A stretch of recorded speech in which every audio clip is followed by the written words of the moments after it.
Yorana Maeva, bienvenue aux Journées du patrimoine de la Bibliothèque universitaire. Je me présente, Vaiana Chand, bibliothécaire responsable du Fonds polynésien. Pour ces Journées du patrimoine version dématérialisée, je souhaite vous présenter un document parmi les 5000 documents que possède le Fonds polynésien.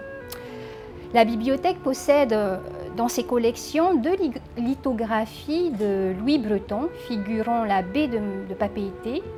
La dernière, qui s'intitule « Le contre-amiral du Petit Thouars faisant amener le pavillon tahitien et prenant possession au nom de la France », dessinée et lithographiée par Louis le Breton en 1844, a été acquise en 2019. Et c'est de celle-ci dont on va parler aujourd'hui.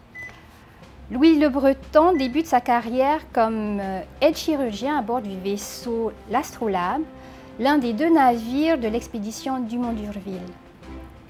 Il se fait vite remarquer par ses talents de dessinateur, et quand le dessinateur officiel de l'expédition mourut, c'est naturellement qu'il le remplacera. De ses nombreux dessins d'expédition, il n'en reste que 48 conservés à la bibliothèque municipale de Saint-Brieuc. C'est à son retour d'expédition en 1840 que sa véritable carrière de dessinateur et de lithographe commence. Au début, il travaille d'après ses souvenirs et dessins, puis trouvera son inspiration dans l'actualité maritime, comme cela est le cas pour cette estampe. Celle-ci représente les vaisseaux français du contre-amiral du Petit Thouars au mouillage dans la baie de Papeete. Pour restituer cette image dans le contexte, il faut savoir que le 9 septembre 1842, le contre-amiral du Petit Thouars, couvert par le gouvernement du roi Louis-Philippe, imposa le protectorat français de Tahiti et en proclama l'annexion le 6 novembre 1843.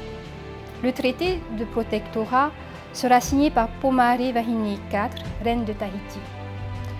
Sous l'estampe figurent les noms des vaisseaux: la Reine Blanche, le vaisseau du Petit Thouars, le Dublin, le Danae, l'Uranie du capitaine Brua et l'Embuscade, ainsi que l'emplacement de Mutulta, résidence de Pomare Vahine sur la droite avec le drapeau affalé. Cette estampe est numérisée et consultable sur le site Anaïté, la bibliothèque scientifique numérique polynésienne.